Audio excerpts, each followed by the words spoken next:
What's up guys? Ngayon nga pala no, ipapasyalan ko muna yung aking resort kasi matagal ko nang hindi nabisita yung resort ko. So, samahan niyo ako guys sa vlogs namin. Vlogs pa nga no. Ayan, medyo maano yung pupuntahan namin guys no, medyo ayan, magubat, madamo or ano pa. Kaya yung pupuntahan namin dyan sa baba. Kaya tara, punta na tayo sa resort natin. Ito yung mga dala namin guys oh. May nakalagay. Nagdala na ako ng kaldero kasi dito na kami magsasaing. Yan, pababa na kami. Yan guys, yung resort natin dyan, pababa. Yan, medyo pababa tayo dito. Tandahan lang kasi baka tayo ay madulas.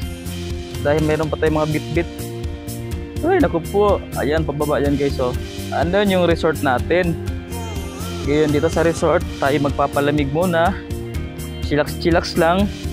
Habang nagpapatanggal tayo ng stress. Stress dahil wala tayong palaging pera. So ayun na yung isang partner ko. So yan na nga yung resort natin. Napakaganda mga idol no. At yun sa kabila, sa kabilang bundok, ayun, grabe. Napaka-flowing ng ating ilog. So eto na mga idol no. Ang kagandahan kasi sa ilog na to, flowing.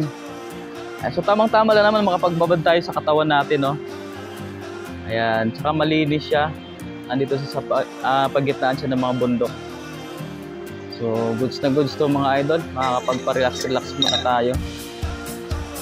Alright. Ayan, so dito mamaya magbababad tayo. Magluluto kami ng adobo. Ayan, piniprepare lang natin. Ayan, doon galing tayo doon sa taas. Ayan, yung partner ko, naghuhugas na ng pork adobo. Yan na, pang ulam namin sa loob ng 3 kainan. Ikutin natin. Kaya kung gusto nyo pumunta sa mga ganitong lugar guys, no, huwag nyo kakalimutan magdala kayo ng panligo. Uy, sana all. Ayan ang partner natin. Yung lulutuin natin guys yung ating pork adobo. First na fresh yan, bagong katay.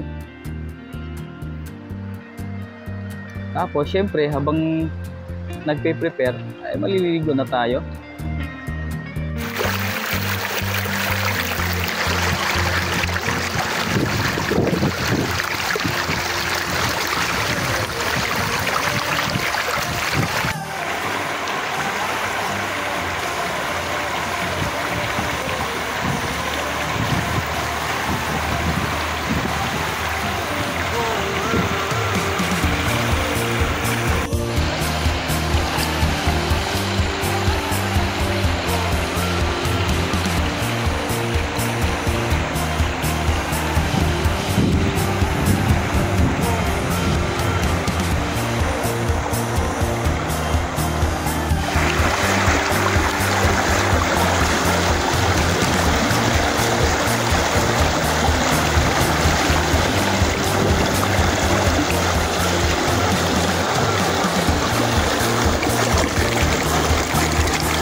Hello mga lods. Yan, dati nakasang paglalakaalan.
ating adobo. Kainan na. Galing sa ilog, siyempre nagutom, kainan na. Oh. Yummy.